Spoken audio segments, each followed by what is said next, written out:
Let's get to this and other political headlines with our panel, former New South Wales Labor Treasurer Micheal Costa and GXO Strategies Director Cameron Milner. Cameron, let me start with you. Do you think Dutton linking Labor's renewable energy targets with the cost of living crisis is a political death wish, or is it a simple fact that the public will understand? It's political genius because we're living in the middle of a cost of living crisis, and we know energy prices are a huge contributor to that. That's why the government's throwing $300 cash at everyone to bring down their electricity prices. It's why in Queensland people are getting $1,000 off their power bills over the next 3 or 4 months. No, Peter Dutton's exactly right, because the number one issue, the number two issue, number three issue in Australian politics is cost of living, and that's the only thing that matters for Australian families. They're not caring about the 2030 target, they're caring about what happens next week and next month.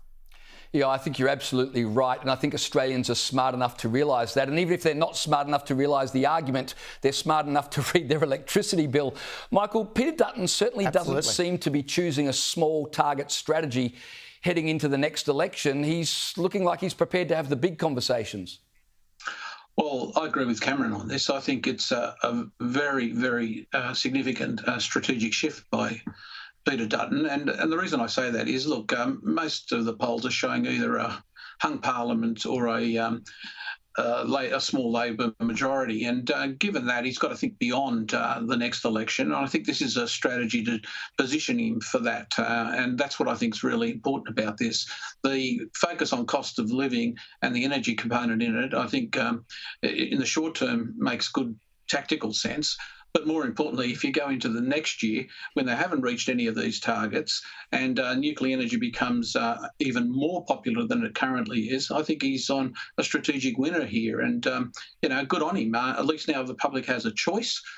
He's obviously made the decision that those Teal seats are less important than some of the outer suburb seats that are feeling cost of living pressure. And I think that's the right strategy for the medium term.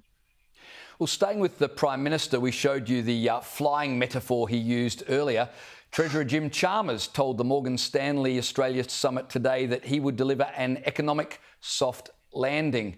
Cameron, the problem with flying metaphors is that when Labor promises a soft landing, most people think about the turbulence of the last couple of years and the likelihood of a crash landing. But isn't there the big difference? I mean, Albo had that weird press conference where you couldn't actually understand what the gobbledygook was.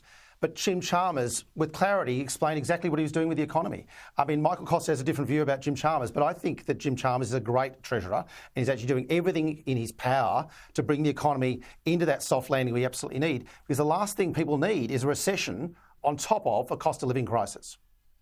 All right, Micheal, take up the challenge. Tell us why Jim Chalmers is not a good treasurer and why we're not going to be just flying smoothly to a soft landing here.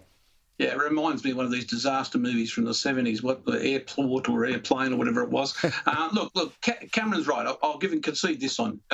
Jim Chalmers is a better a deliverer of, pre-written lines than Albanese. There's no doubt about that. He's a smoother operator. But I think he's got no idea of what he's doing. And I say that because, if you actually look at what he said last week about the budget in the face of those national accounts, he claimed that he got everything exactly right. Now, anybody that knows anything about budgeting and macroeconomics is not going to be talking with that level of precision. This is stuff that's subject to variation and it's subject to things that are outside your control.